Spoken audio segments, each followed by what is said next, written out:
Welcome to your Once Human newsroom. This week, the big 2.0 version update came out. Before we cover everything, here's a word from our weatherman, Greg. It's gonna rain events, and rewards, and rain. Thanks, Greg. There's a ton of stuff in this version update, so as usual, we're going to go as fast as possible while trying to be thorough. First up, the Endless Dream PvE scenario is officially launched. If you've played the early access, it's basically had some polish. If you have not played it, a quick summary is that it is a PvE scenario with the entire map fully unlocked, where players have to band together to take out nightmare enemies that are invading Nalcott. You destroy their underlings to make them weaker and then eventually take out the big ones. As a server, the more you defeat, the more map control you regain. Based on how well the player base does, there are multiple endings to this scenario. Next up, we have a new class system that they are currently testing live on the public servers. You can choose from Chef, Gardener, and Beastmaster. The Chef gets many bonuses around creating and consuming foods. The Gardener is able to graft plants, both making better ingredients, but also making biomechanical entities to help defend and gather. The Beastmaster allows you to understand animals better and have companions to assist you both in battle and with many gathering tasks. Due to the class system having a lot of nuance, I won't be able to cover everything in this news video. I need a little more time to fully explore everything so that I can make an in-depth guide about them coming soon.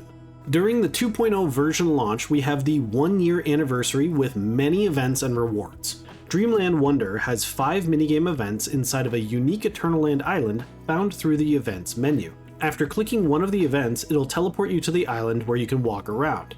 Each event rewards Wonder Coins that can be spent at the Dream Merchant for various rewards. You have a limit to the amount of Wonder Coins you can earn each week, so you'll need to keep coming back. I'll have another video to cover all of these minigame events coming soon. Next up, we have the Dreamland Parade Login Reward Event. Log in for 10 total days during the event to get a sticker, 6,000 Starcrom, 5 Lightforge ingots, which are the draws for the loot crate system, and lastly, the Chrysalis Cosmetics set. The Dragonmaker Operation event allows you to team up with friends to do tasks that earn Amber, which can be used to cultivate a progress bar to get rewards. You'll get 5 Dream Pop tickets, which are used in one of the minigames in Dreamland Wonder, 5,000 Starcrom, 5 Lightforge ingots to pull on the loot crate system, and a unique variant for the Chefosaurus called Azure Melody. It's a sort of color reskin of the Berserkosaurus where he also has a hat. And then we have the Infinite Dreamland event page, which essentially gives you additional rewards for watching the trailer video, checking out the class system info page, and having done each of the other events that are available. In this patch, they've also added a scenario migration guide. I get a lot of questions from new players about what happens when your scenario ends, so this guide is actually pretty great for helping newer people. There's a bunch of pages that explain everything, and then there's a survey quiz that once you've answered everything correctly, showing that you understand the info, you'll get some rewards. The Wish Machine has been updated with 3 new banners: the Jaws, Vulture Top, Stormweaver set, and Pyroclasm Shotgun. For the shop, we have a bunch of new updates. There's an event called Carnival Subsidy and goes until July 28th. Here's the breakdown of how this Carnival Subsidy thing works. During the anniversary event, you get a 30% return on Christian spent, up to 16,000. This means that you can spend up to 53,333 Christian to get 16,000 back. However, because you immediately get the Christian back after each purchase, you can reinvest that into the next purchase. Technically, you would spend a maximum of 37,333 Christian to get the 16,000 back. Meaning for people who enjoy spending money on the game, this is actually a really big discount. When triggering this Christian return, you additionally have a 6.5% chance to get the purchase completely free, returning all of the Christian, or a 9% chance to get an extra 35% return on the Christian, or a 12% chance to get an extra 20% return on Christian.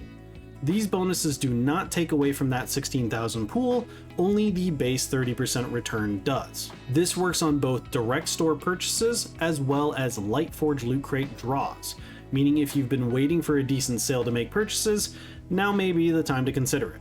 A new Lightforge loot crate, Abyssal Finale, is now out. I already have a full showcase video for this that breaks down the pricing and shows every item. Hopefully this will help you decide if you want to use all these ingots that we're getting for free to use towards it or not. The Reward Covenant gift pack is a new time-limited offer.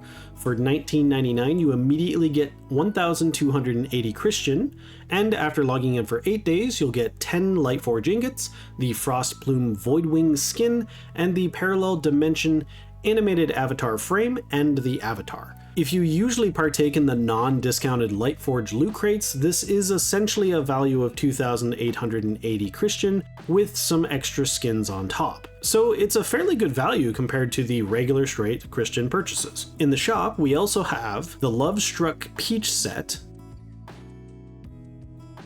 the Rainbow Dessert car skin with an introductory price offer, Crescent Nightshade weapon skins, and the Crystal Workshop bundle, allowing you to transform your vending machine, planter box, and furnace into a futuristic look. Each part can be purchased separately as well.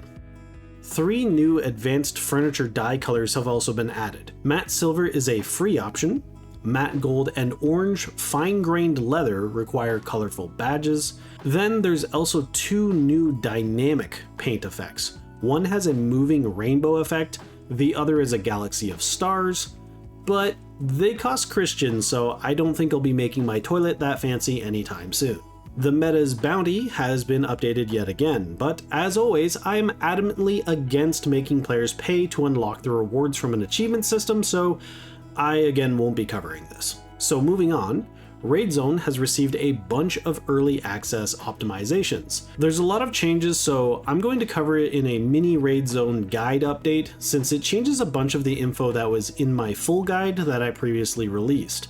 The main points are that it changes a bunch of weapons, deviations, buildings, and a bunch of other adjustments like drop rates. For art and visual updates, they made some improvements to the mobile graphics, including optimizing the lighting effects in both the wilderness and in dungeons. And for both versions, they changed the armed and unarmed animation for female characters when running. Personally, I wish they would have made this an optional toggle instead of a forced update, as with some outfits, I think players might not want to have their female characters look so dainty.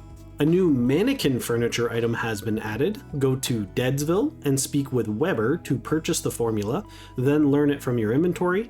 You can then build mannequins. You can manually add cosmetics to them or use your personal presets on them. They can be set to male or female, and you can also quickly equip the outfit that they are wearing to your own character. I think this feature will be really nice for showing off old cosmetics to your friends. There's also been some optimizations to building. You can now snap blueprints to the building grid, making it much easier to use these with existing build projects. If your base is weirdly shaped though, with multiple mini buildings, they recommend saving each as their own blueprints so that you have an easier time putting them down. Additionally, we now have the ability to upgrade and downgrade building material options. This is very useful when going to later phases, as you can just upgrade from wood or stone right up to marble without having to rebuild and move everything. I think this might actually be one of the best quality of life features that they've added in the game, and I wish more games would do this. The camera mode has had some improvements. There's some new aspect ratio options and the ability to adjust speeds of actions and even pausing them. I do expect the community will make some really cool screenshots with this stuff, and I'm excited to see that. There's a bunch of various bug fixes, but I didn't really see any worth showcasing. And last, but definitely not least, something that was not in the patch notes is that all of the food sub-effects have been drastically changed. Every meat sub-effect, fish sub-effect, and plant sub-effect are different. Some are more useful, others, like the coneflower, has been nerfed into the ground though, going from giving a sanity regeneration effect to now being horizontal glide speed plus 3%.